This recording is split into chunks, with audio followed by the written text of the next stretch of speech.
하나님은 너를 지키시는 자 너의 우편에 그늘 되시니 낮의 해와 밤의 달도. 북한의 시장들, 장마당이라고 하죠. 장마당이 여러 종류가 있는데 아주 이상한 장마당이 하나 있어요. 혹시 아시는 거 있으세요? 이상한 장마당이 북한 해산 지역에 있답니다. 거기서 생겼는데 그게 여러 지역으로 퍼져 나갔대요. 그 이상한 장마당이 뭔가 하면 인분시장이에요. 인분 뭔지 아세요? 인분이 뭔지 잘 모르세요? 화장실 가는 거. 퇴비로 사용하는 인분을 파는 시장이 있답니다. 북한 주민들은 사람마다 5kg의 인분을 모아가지고 바쳐야 된대요.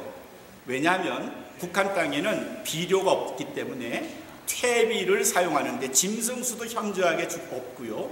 사람의 인분을 여전히 여러 가지 짚이나 이런 것들 나뭇잎을 섞어서 쓰는데 나뭇잎도 없답니다.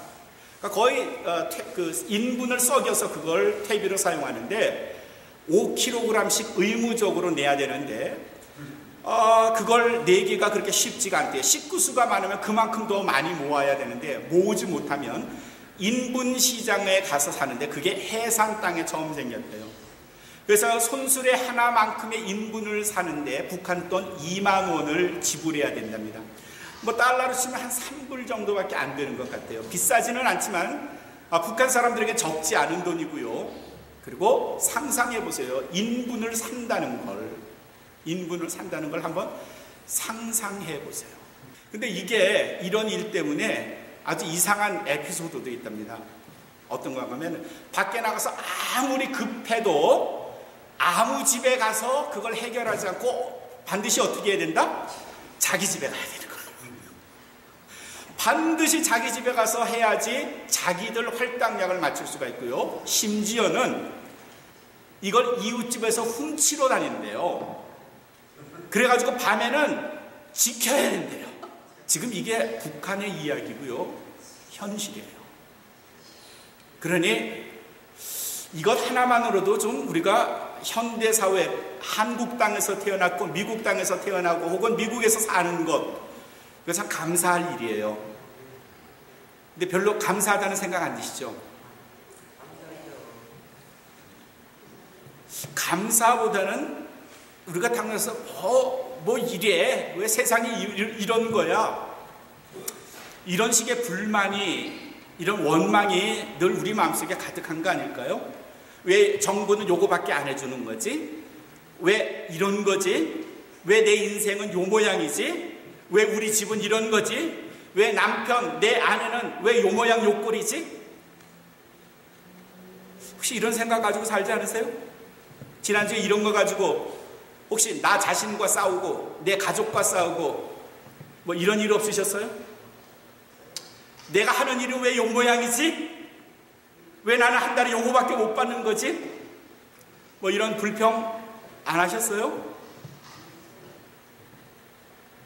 오늘 우리가 만난 출애굽기에서의 이 사람들은 인생을 이렇게 산 사람들이에요.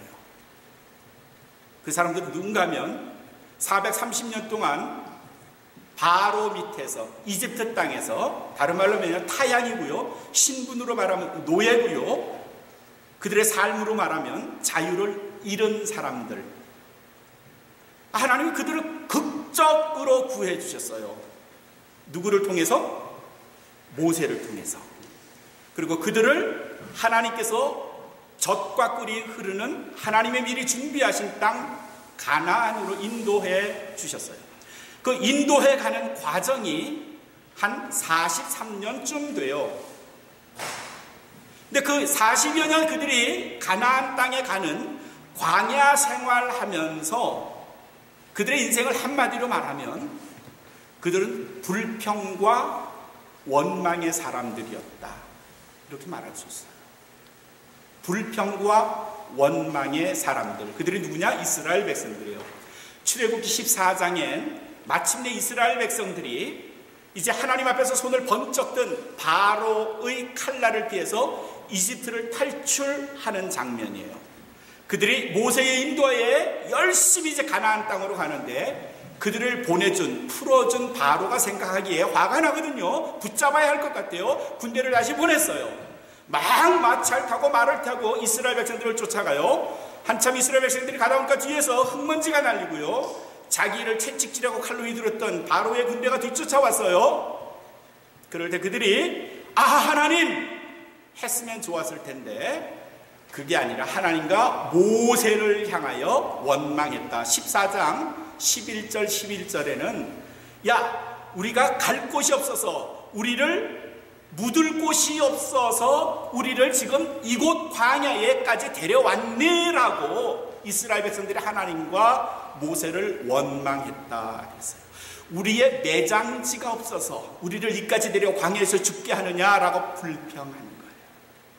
근데 하나님이 그들을 극적으로 구해주셨어요. 뒤쫓아오던 이집트의 병사들을 어디다 묻으셨다? 홍해 한가운데로 몰아내서 그들을 수장시키셨어요. 이스라엘 백성들이 그 광경을 보고 놀랐어요. 자기들은 마른 땅으로 안전하게 건너왔는데 뒤쫓아온 이집트 군대는 수장당했어요. 하나님을 찬양했어요. 그 순간 가슴이 뭉클했어요. 우리 하나님은 정말 멋지신 분이구나, 위대하신 분이구나, 하나님의 은혜가 있는데 우리를 이렇게 구해 주셨구나, 하나님을 찬양했어요. 근데 바로 넘어가면 15장, 오늘 우리가 읽은 말씀이죠. 안전하게 그들이 이집트 땅을 벗어났고 이집트 군대의 칼날을 피해서 살아나온 백성들이 그만 사막 한가운데를 걸어오다가 어떻게 했다? 목이 말랐다 그랬어요. 마침 오아시스가 하나 있었죠. 그곳에서 백성들이 열심히 물을 먹고 있었는데 그 물이 어땠다? 썼다 그랬어요. 썼다. 아마 좀 굉장히 그 먹기가 부적당했던 것 같아요. 마라의 쓴물이 어떻게 썼는지 저는 알 길이 없고요. 다른 사람들도 알 길이 없지만 그래도 오아시스에 있는 물이니까 먹을만 하지 않았을까?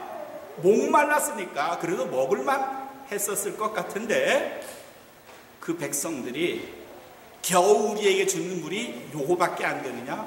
불평했대요. 방금 이스라엘 백성들이 이집트에서 구해내졌고 이집트 군대가 수장당하는 거 받고 호갱물이 갈라지는 걸 봤던 그 백성들이 또 목이 마르자 그거 참지 못하고요. 그래도 이런 물이라도 주시니 하나님 감사합니다가 아니라 요런 물밖에 못 주세요. 하나님을 향해 모세를 향해 원망했대요. 16장 출애굽기 16장 넘어가면 이제는 목을 축였으니 그 다음에 문제가 뭔가 하면은 배가 어떻다? 배가 고팠다. 그래서 배가 고팠대요. 16장 2절 3절에 보면요, 배가 고파가지고 하나님께 우리가 이집트에 있었을 때는 가마솥 옆에서 고기를 실컷 먹었는데 거짓말. 무슨 노예가 무슨 그게 고기를 실컷 먹을 수 있겠어요 그 시대에? 근데 불평하느라고 과장한 거겠죠. 하나님과 모세에게 우리가 이집트에 있을 때는 가마 옆에서 고기가 입에서 냄새가 나도록 먹었는데 우리가 지금 광야에서 요 모양 요 꼴이냐? 그런 거죠. 하나님이 그들의 불평을 들으시고도 참으셨어요. 그리고 만나를 그 백성들에게 내려주셨어요. 참 인내하시는 하나님의 모습이네요. 출애굽기 17장 또 한 장을 넘어갈까요? 이제는 목도 웬만큼 말랐고 먹을 것도 생겼는데 17장 넘어가면 17장 3절에 그 백성들이 사막 가다가 가져왔던 물통에 물이 다 떨어진 거예요. 또 마실 것으로 인해서도 불평했어요. 그래서 모세가 반석을 딱 쳐가지고 물을 냈고요. 그래서 물이 생겼고 그것을 마사 혹은 무리바 그렇게 이름을 지었다 말했어요. 이걸 보니까 이스라엘 백성들이 광야에 들어섰던 매 순간 매 장마다 그들은 계속해서 먹을 것 마실 것 그들의 상황대로 하나님께 계속 불평하는 거예요. 한순간순간 나와 그때만 살짝 감사했고요. 오늘 출애굽기 15장 보니까 그들이 사흘길로 행하다가 이런 일이 벌어졌다는 걸 보면 그들의 감사가 사흘이 못 가요. 출애굽기에만 이런 말씀이 있을까요?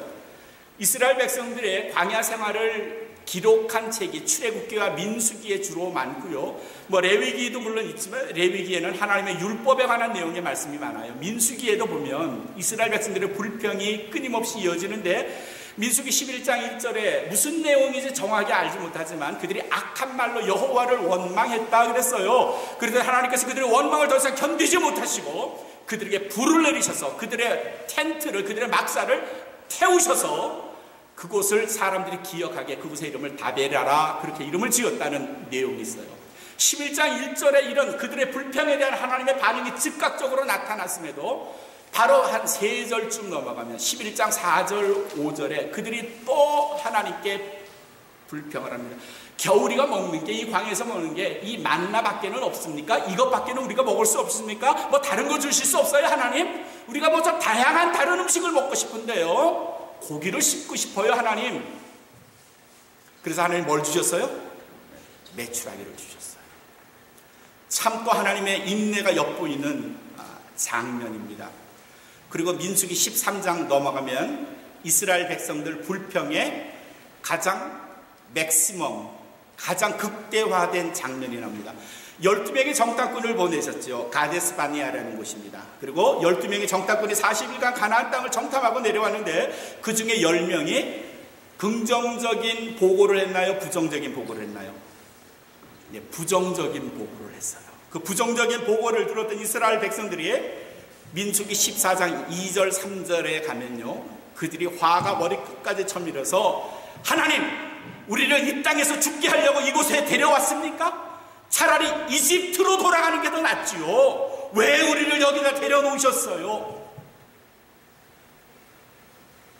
그게 가데스 바네아에서의 이스라엘 백성들의 불순종 반역입니다. 이 일로 하나님이 크게 노하셨어요. 대노하셨어요. 이제까지 참으시고 그들의 요구를 꿋꿋하게 들으셨던 하나님이 더 이상 견디질 못하고 그 백성들에게 말씀하시기를 너희 중에는 두 사람 여호수아와 갈렙을 제외한 너희 모두는 이 땅에서 묻힐 때까지 내가 기다리마. 너희가 다 죽어서 이 땅에 묻히면 그리고 너희의 후손들을 데리고 가나안에 들어가겠다. 다른 말로 하면요, 너희는 가나안 땅에 못 들어가, 그런 말이죠. 그게 민수기 14장 이스라엘 백성들에 대한 하나님의 심판이었습니다. 그쯤 되면 하나님은 두려워해야 할 텐데요, 2장 더 넘어가면 16장에 민수기 16장에 보면 하나님께서 또 진노하시는 모습이 나옵니다. 16장에 넘어가면요, 이스라엘 백성들 중에 3사람이 주동이 돼가지고 고라, 다단, 온 이 3사람이 역무를 해가지고 겉으로는 모세를 비방하는 것 같지만 결국 하나님을 비방하면서 그들이 반역을 취합니다. 하나님이 이번에도 그들을 그냥 두지 않으셨어요. 그들을 불로 치셨고요, 땅이 갈라져서 죽게 하셨고요, 온역으로 그들을 죽게 하셨고요. 17만 6천 명인가요? 이스라엘 백성들, 하나님과 모세에게 대들었던 사람을 하나님께서 그 자리에서 멸하셨어요. 여러분, 이 정도 되면 정신 차려야 되지 않아요? 하나님 앞에서 불평하고 원망하는 게 얼마나 무서운 죄인가를 알아야 되지 않아요? 근데 이스라엘 백성들의 불평과 원망이 여기서 끝나지 않고요, 민수기 21장 또 넘어가면은 그들이 또 하나님 앞에 불평을 합니다. 이제 이스라엘 백성들이 가나안 땅 문 앞까지 다 왔어요. 근데 그 바로 도착한 땅이 에돔이라는 나라였어요. 근데 에돔을 통과하면 가까운데 에돔이라는 나라에서 자기들 나라에 못 들어오게 막았어요. 그러니 삥 돌아서 가야 했어요. 그러니까 지름길이 아니고 돌아서 가야 하는 우회 도로로 이스라엘 백성들이 전진해야 했어요. 그러면 가깝지 않고 머니까 이스라엘 백성들이 피곤하고요, 지쳐 있는 데다가 돌아가야 된다니까 짜증이 났고 화가 났어요. 민수기 21장 5절에 보면 이번에도 하나님께 아주 악한 말로 불평하고 원망을 하면서 그들이 하나님께 뭐라 그러는가 하면, 하나님, 우리를 이 땅까지 끌고 와가지고 이 박한 음식, 그게 뭔가 하면 만나예요.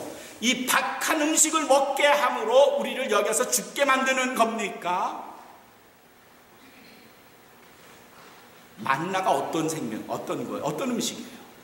광야에서 농사지을 었고요. 계속 이동해야 하는 그 백성에게 그 장소 그때마다 필요에 따라 그들에게 주셨던 그 은혜의 음식 하늘 양식을 가지고 이스라엘 백성들은 뭐라고 폄하하는가 하면 그 박한 음식 그랬어요.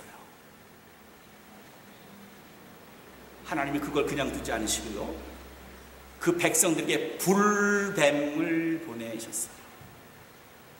그 불뱀에 물려 사람들이 죽었어요. 지금 제가 말씀드린 건 이스라엘 백성들이 광야에서 있었던 대표적인 불평을 지금 성경에서 소개하는 겁니다. 이 불평, 원망, 그리고 이 불평과 원망의 결과는 뭔가 하면 죽음이에요. 실패고요.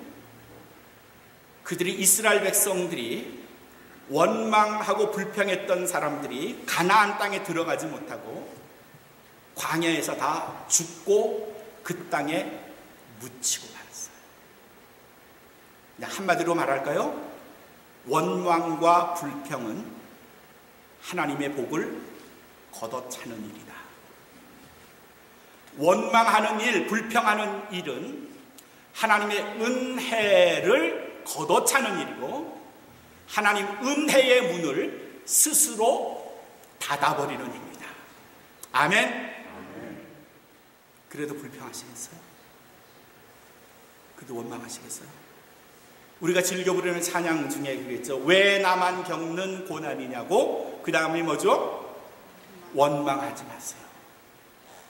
그래요. 뭐 사람들마다 다 이 고난은 나만의 고난, 내가 제일 아프고 세상에서 내가 제일 고통스러운 사람이라고 생각하지만 거의 모든 사람이 다 그렇게 생각할걸요. 그리고 그런 고난, 고통 안 겪은 사람들 누가 있을까요? 천재, 부자, 갑부, 그 사람들 그런 고난 안 겪을 것 같아요. 정치적으로 높은 사람들 그런 고난 없을 것 같습니까? 예외 없이 모두가 그런 고난 겪지만, 그러나 하나님은 우리의 입에 고난 대신에, 불평과 원망 대신에 감사하라고 감사를 달아주셨는데, 그 감사 대신에 여전히 불평과 원망을 우리가 한다면 그건 하나님 복을 걷어차는 일인 줄로 믿으시기를 주님의 이름으로 축원합니다. 네, 때로 내 인생이 불쌍해 보이고요, 내 일이 안 풀리는 것 같고요, 내 삶이 왜 요 모양 요 꼴이냐고 하소연하고 싶은 때도 있고요, 내 남편, 내 아내, 내 가족, 내 자아, 내가 하는 일들 안 풀리면 원망하고 싶을 때 있지만요, 참으세요. 견디세요. 그리고 하나님의 은혜를 바라보세요. 왜 사람들이, 그리스도인들이 원망을 하게 될까요? 왜 불평을 하게 될까요? 성경에서는 한 두 가지로 그 이유들을 설명을 하고 있습니다. 하나는요, 신앙이, 특별히 그리스도 기독교인의 신앙은요, short term range가 아니에요. 짧은 거리, 가까운 미래, 내일을 생각하는 게 아니고 먼 미래를 생각하는. 기독교 신앙은요, 지금 당장이 아니라 먼 미래를 생각하는 종교라는 사실이죠. 불평은 어떤 때 나오는가 하면요, 지금 나를 생각하면 불평이 나와요. 지금 내 모양 내 꼴을 생각하면 원망이 나와요. 그러나 더 먼 미래를 생각하면 거기에는 하나님의 찬란한 은혜가 있고요, 부활이 있고요, 거기에는 생명이 있는데, 지금 생각하니까 불평하고요, 아프니까 고통스러워하는 거고요, 그러니까 남을 원망하게 되고요. 사랑하는 성도 여러분, 좀 더 넓은, 좀 더 먼 곳을 바라보시기를 주님의 이름으로 축원합니다. 우리 그리스도인들은 먼 곳을 보는 사람이에요. 그러니 지금 당장에 아픔, 고통이 있어라도요, 원망, 불평하지 않아요. 리차드 버크라는 사람이 쓴 갈매기의 꿈이라는 게 있어요. 갈매기의 꿈 보면 아주 유명한 기절이에요. 높이 나는 새가 멀리 내다본다. 그래서 the bird that the highest see the farthest. 높이 나는 새가 멀리 본다. 그렇죠? 그렇죠. 우리 기독교인들은요, 그냥 머리 위만큼 날아서 다니는 새가 아니고요, 높이 나는 새죠. 어디를 봐요? 우리의 먼 곳에 있는 것 같지만 하나님의 나라, 천국, 생명의 나라를 바라보는 게 우리 그리스도인들이에요. 그러니 먼 곳을 보면요, 지금 당장의 아픔, 고통, 어려움, 이런 것으로 인해서 불평하고 또 남을 원망하고 싶지만, 아니요, 참으세요. 나 원망하지 마시고요, 하나님 원망하지 마시고요, 지금의 내 현실을 탓하지 마시고요, 이 일을 통과시킴으로 인하여 불로 나를 연단함으로 더 단련한 금을 재련하시고자 하는 하나님의 은혜를 기다리셔서 참으세요, 견디세요. 그리고 더 찬란한 하나님의 은혜를 사모하시는 여러분이 되시기를 주님의 이름으로 축원합니다. 우리는 멀리 내다보는 그리스도인들의 두 번째는요, 건망증이 많아서 우리가 불평하게 돼요. 원망하게 돼요. 무슨 건망증인가는요, 머리가 나빠서 뇌세포가 죽어가서 그런 게 아니고요, 감사를 잊어버려서예요. 감사를 잊어버려서. 여러분도 많이 경험하셨죠? 저도 경험했습니다. 어떤 사람에게 제가 10가지 좋은 일을 했고 한 가지 일로 그분을 섭섭하게 하면요, 그분은 나한테 대해서 10가지를 감사할까요? 한 가지 섭섭한 일을 이야기할까요? 우리 대부분은 한 가지 섭섭한 이야기를 그 사람에게 대놓고 이야기해요. 저도 그렇고 여러분도 그럴걸요. 10가지 감사 곧 잊어버려요. 내 기도를 들으신 하나님, 나를 인도하시는 하나님, 그때는 감사한데 곧 잊어버려요. 오늘 제목이 뭔가 하면, 설교 제목이 사흘길을 어떻게 했다? 못 넘겨요. 다른 말로 이걸 바꾸면요, 우리 감사가 사흘을 갈까요? 주일에 있었던 은혜가 목요일까지 갑니까?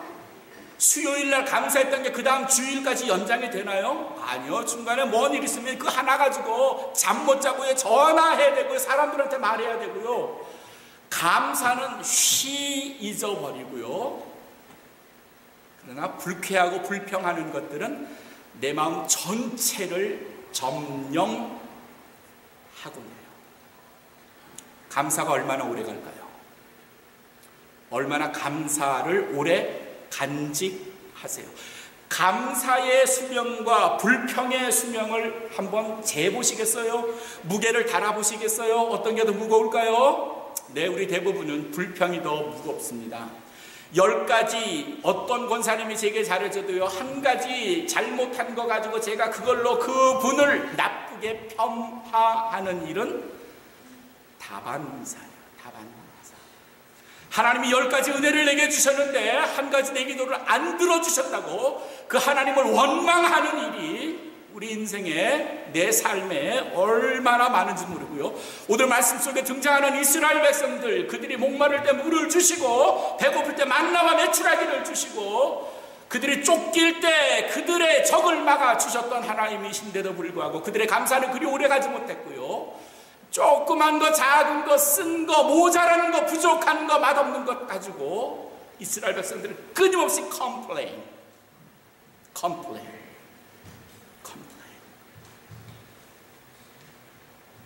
그리고도 하나님이 자기를 잘 봐줄 것을 소망하신다면, 죄송해요, 꿈 깨세요.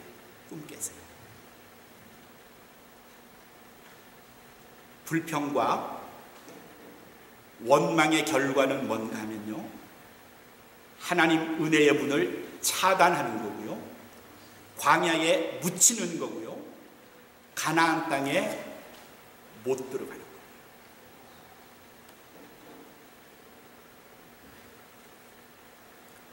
2000년 9월에 제천에 있는 서울 정형외과병원의 원장이신 오흥룡 장로님이, 그때는 권사님이셨어요, 대장암 3기 판정을 받았어요. 의사가 대장암 3기 판정을 받았어요.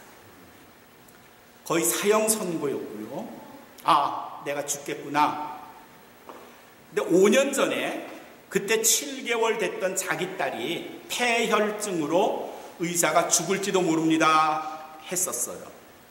그 5년 전 7개월 딸이 폐혈증 진단을 받았을 때 이 오흥룡 장로님과 부인이, 은사님이 하나님께 매어달렸어요. 살려만 주십시오. 그래서 그 딸이 눈 하나를 잃은 것은 있지만 생명은 건져서 아주 건강하게 자라고 있어요. 그걸 기억했던 오웅영 원사님이 하나님께 메어 달렸어요. 하나님, 하실 수 있으신 하나님이신 줄 믿습니다. 그러나 하나님의 뜻이 저를 데려가신다면 하나님, 저는 감사하게 하나님께 순종하겠습니다. 하실 수 있다면 제 생명을 연장시켜 주시고, 그렇다면 제가 남은 생애를 하나님을 위해서 힘써 봉사하겠습니다 라고 기도했어요.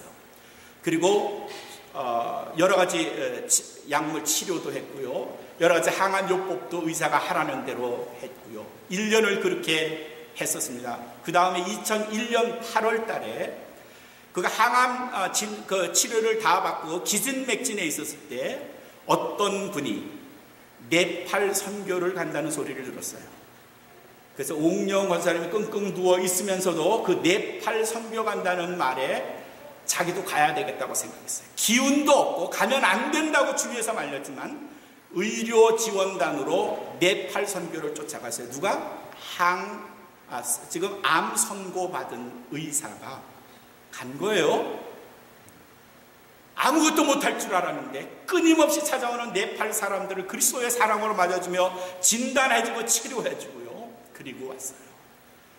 몸이 점점 아파야 되는데도 불구하고 갔다 온 이후로 누워 있지 않아도 됐었어요. 진료는 진료대로 했고요. 그 이후에 매해마다 베트남, 네팔, 이 동남아시아 지역으로 의료 선교진을 자기의 자비로 그들 많은 사람들과 함께 가서 그들을 치료해주고 그리스도의 복음을, 사랑을 전하기 시작했어요.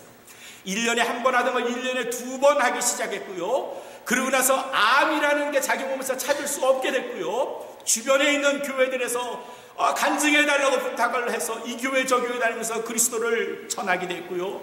그러던 중에 권사에서 장로님이 되셨고요. 제천 제일감리교회를 출석하시는 장로님이 되셨습니다. 최근에 또 근황이 어떤가 해서 제가 어저께 찾아봤죠. 오홍영 장로님이 지난 8월 달에도요, 어느 교회에 간증 집회를 가셔서 하나님의 자신을 어떻게 치료하셨고 어떻게 쓰시는가 하는 것을 역시 여전히 간증하는 모습을 제가 봤고요. 의사가 대장암 3기 하면 어떨 것 같아요? 힘들게 공부해서 이제 살만한데 당신 몇 달 있으면 죽습니다 그러면 어떨 것 같아요? 아마 이스라엘 백성 같으면은 야 하나님 뭐 이쯤 하지 않겠어요? 왜 나를 의사를 맞아 진작 죽이시던지 하죠. 뭐 이렇지 않을까요? 그러나 그 장로님이 그 암을 이긴 게 의료 수준이 높은 한국에서 치료를 받았으니까 또 있겠지만 자신에게 닥쳐온 불행, 절망, 그걸 불평이나 원망으로 해결하지 않고요.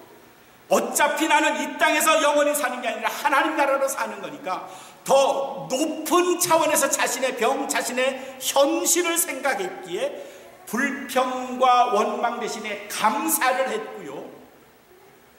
그래서 하나님께 맡겼더니 하나님이 오홍영 장로님의 믿음을 보시고 너 멋진 아들이네.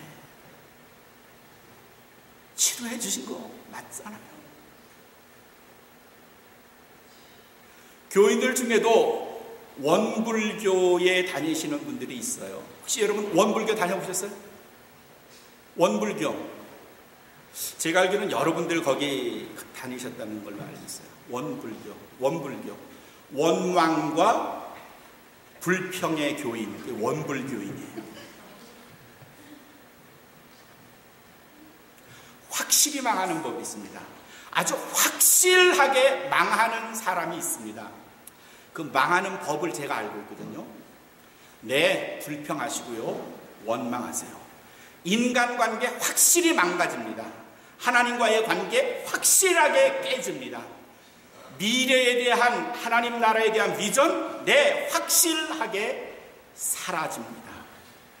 원망하고 불평해보세요. 내게 주어진 현실, 남들에 비교하면 모자라고 부족하고 어려울 수 있지만요, 그 안에서 감사를 찾아보세요. 하나님의 은혜를 찾아보시고요, 그의 인도하심을 확인해 보세요. 그리고 좀 더 높은 경지에서 먼 미래를 생각해 보시면요, 내가 더 이상 원불교인이 아니라 그리스도의 사람, 미래를 바라보는 비전의 사람이 될 줄로 믿습니다. 사랑하는 성도 여러분, 내일 오늘만 생각하지 마시고 먼 미래 내일을 생각하셔서 내 안에 있는 불평, 원망 지워버리시고 오직 하나님께 내 인생을 내어맡기고 늘 감사로 여러분의 삶을 행복으로 가득 채우시는 여기 모인 모든 하나님의 자녀가 되시기를 주님의 이름으로 축원합니다.